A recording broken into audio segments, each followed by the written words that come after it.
The seals of the body.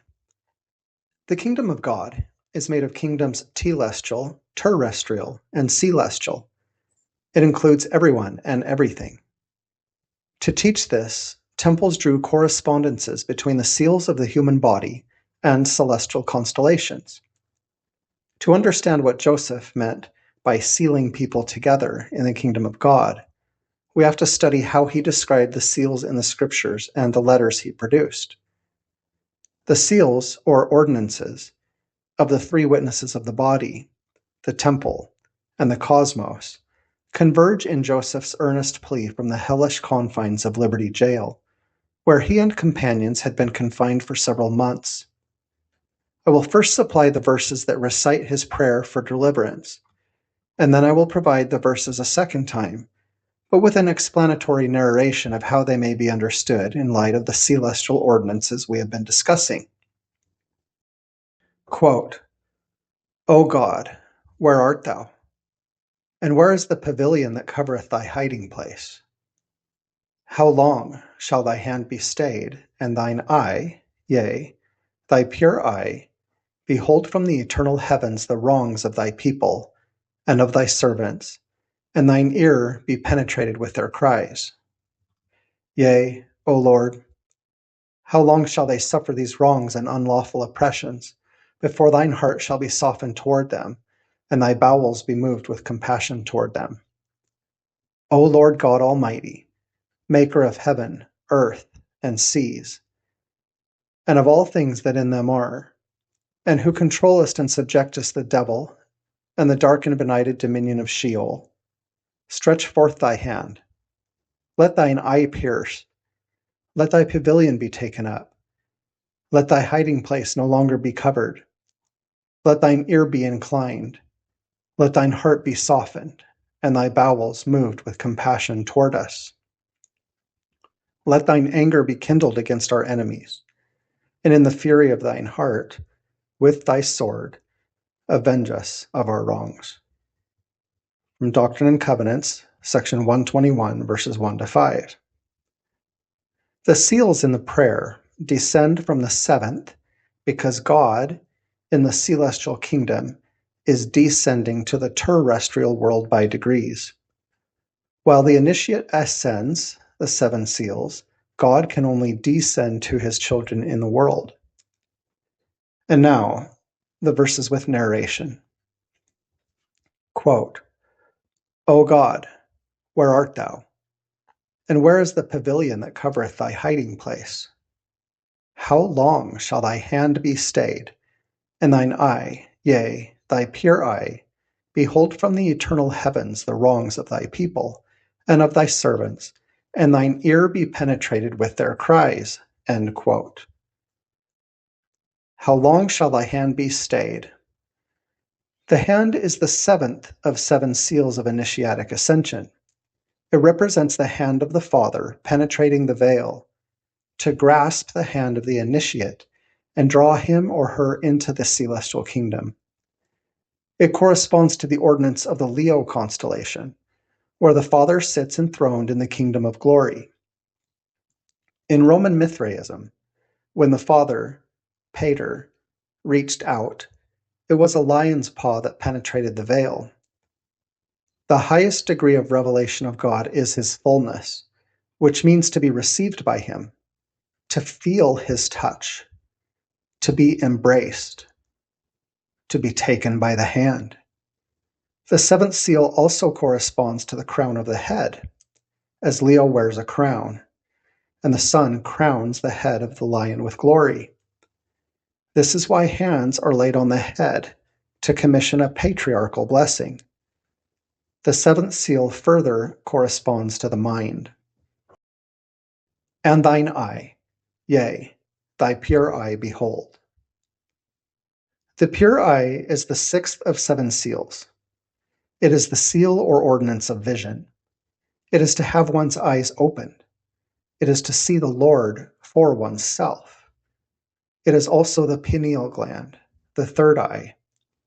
It is where light enters the body. It is the seal of the Cancer constellation, the Queen of Heaven. It is the shape of the Vesica Piscis, or the almond, from which all living things flow.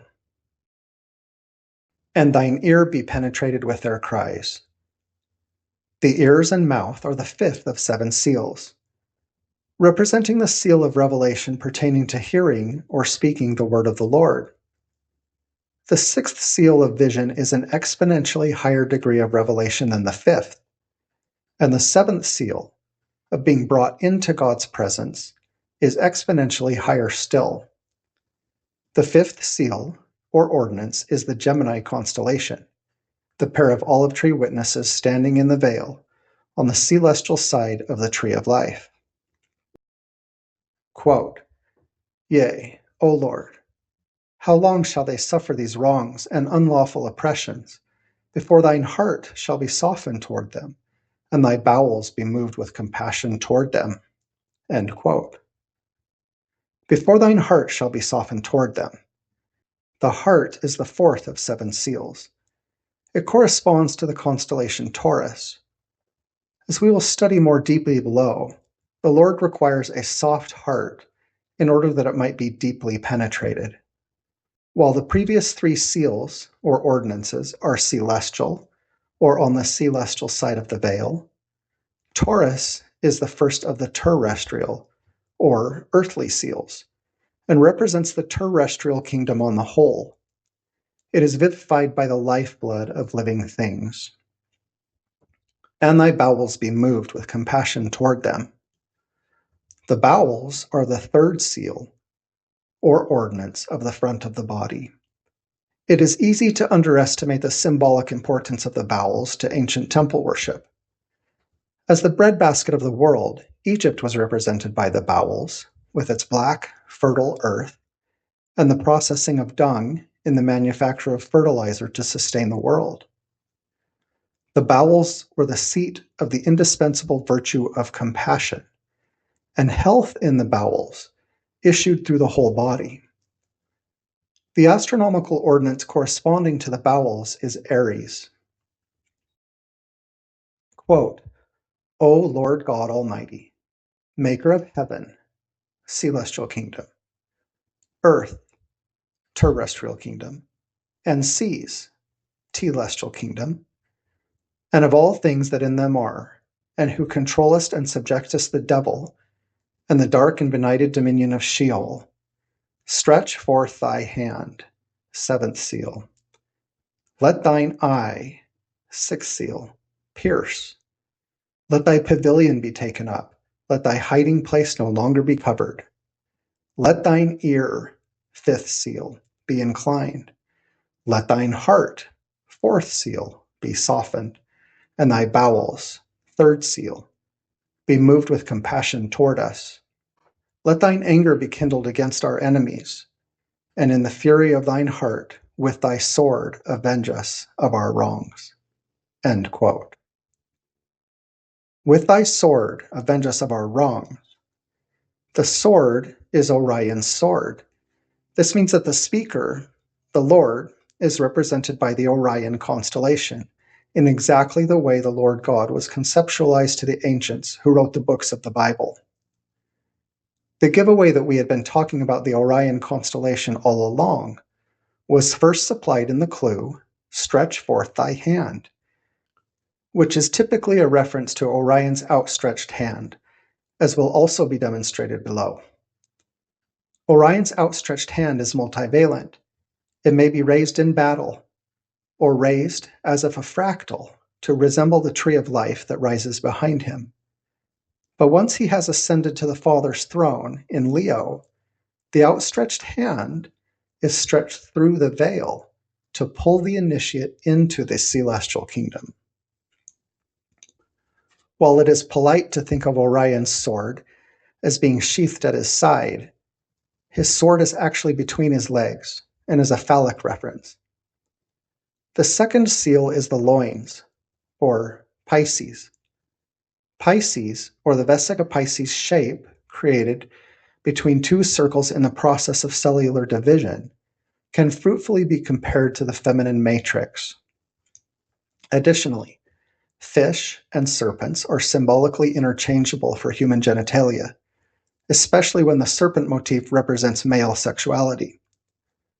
Moreover, the Orion Nebula, among the most prolific nurseries of stars in the whole visible galaxy, is precisely in the starry region of Orion's loins.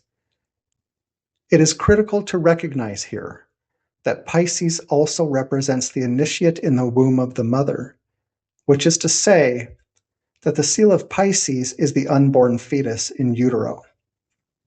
Therefore, Pisces is the seal representing all aspects of human reproduction. As such, the identity of the archetypal sacrifice of the outgoing age may be represented by the abortion of billions of little fishes. In these few verses of Joseph Smith's Liberty Jail prayer, which is an introduction to a letter to the saints, we are offered a rich discourse on his prophetic cosmology. Later in the same letter, Joseph describes that the time will soon come when none of these mysteries will be withheld, and all will be revealed. Later verses in the same section describe what exactly to expect when the veil of revelation is lifted. To explore behind that veil, by learning Joseph's language, which is above all things biblical, is the purpose of this investigation. Quote, God shall give unto you knowledge by his Holy Spirit, yea, by the unspeakable gift of the Holy Ghost, that has not been revealed since the world was until now, which our forefathers have awaited with anxious expectation to be revealed in the last times, which their minds were pointed to by the angels, as held in reserve for the fullness of their glory. A time to come in the which nothing shall be withheld, whether there be one God or many gods, they shall be manifest. All thrones and dominions, principalities and powers, shall be revealed and set forth upon all who have endured valiantly for the gospel of Jesus Christ. And also if there be bounds set to the heavens, or to the seas, or to the dry land, or to the sun, moon, or stars. All the times of their revolutions, all the appointed days, months, and years, and all the days of their days, months, and years, and all their glories, laws, and set times, shall be revealed in the days of the dispensation of the fullness of times, according to that which was ordained in the midst of the counsel of the eternal God of all other gods, before this world was, that should be reserved unto the finishing and the end thereof, when every man shall enter into his eternal presence and into his immortal rest. End quote. The ascending ordinances of revelation, beginning with a broken heart, fourth seal, and then hearing the voice of the Lord, fifth seal, and then seeing the Lord in vision, sixth seal, and ultimately being received into the presence of the Lord and touching his body, seventh seal, are nowhere more beautifully demonstrated than in 3 Nephi of the Book of Mormon. In this, the hinge point of the entire scriptural narrative, the risen Christ has come to the Americas to visit his other sheep, following a series of cataclysms that occurred with his crucifixion in Jerusalem. In the narrative that follows, we note the mention of the bitter cup, the constellation crater. As the passage progresses, we will ascend the seals as they did in former times, as the broken-hearted survivors of the catastrophes receive the revelation of God seal by seal. Quoting from 3 Nephi chapter 11. And now it came to pass that there were a great multitude gathered together of the people of Nephi round about the temple which was in the land Bountiful. And they were marveling and wondering one with another, and were showing one to another the great and marvelous change which had taken place. And they were also conversing about this Jesus Christ, of whom the sign had been given concerning his death. And it came to pass that while they were thus conversing one with another, they heard a voice as if it came out of heaven, and they cast their eyes round about, for they understood not the voice which they had heard. And it was not a harsh voice, neither was it a loud voice. Nevertheless, and notwithstanding it being a small voice, it did pierce them that did hear to the center, insomuch that there was no part of their frame that it did not cause to quake. Yea, it did pierce them to the very soul, and did cause their hearts, fourth seal, to burn. And it came to pass that again they heard the voice, and they understood it not. And again the third time they did hear the voice, and did open their ears, fifth seal, to hear it, and their eyes, sixth seal, were towards the sound thereof, and they did look steadfastly toward heaven, from whence the sound came. And behold, the third time they did understand the voice which they heard, and it said unto them, Behold, my beloved Son, in whom I am well pleased, in whom I have glorified my name. Hear ye him.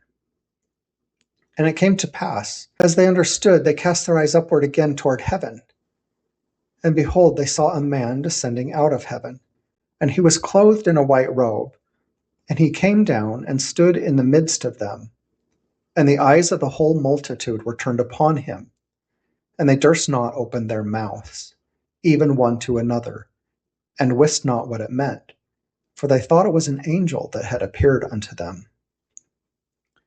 And it came to pass that he stretched forth his hand, and spake unto the people, saying, Behold, I am Jesus Christ, whom the prophets testified shall come into the world. And behold, I am the light and the life of the world, and I have drunk out of that bitter cup which the Father hath given me, and have glorified the Father, in taking upon me the sins of the world, in the which I have suffered the will of the Father in all things from the beginning. And it came to pass that when Jesus had spoken these words, the whole multitude fell to the earth. For they remembered that it had been prophesied among them that Christ should show himself unto them after his ascension into heaven. And it came to pass that the Lord God spake unto them, saying, Arise, and come forth unto me, that ye may thrust your hands into my side, and also that ye may feel the prints of the nails in my hands and in my feet, that ye may know that I am the God of Israel, and the God of the whole earth, and have been slain for the sins of the world. And it came to pass that the multitude went forth, and thrust their hands into his side, and did feel, seventh seal, the prints of the nails in his hands and in his feet. And this they did do, going forth one by one, until they had all gone forth, and did see with their eyes, sixth seal, and did feel with their hands, and did know of a surety, and did bear record, fifth seal, that it was he, of whom it was written by the prophets that should come. And when they had all gone forth, and witnessed for themselves, they did cry out with one accord, saying, Hosanna! Blessed be the name of the Most High God. And they did fall down at the feet of Jesus, and did worship him.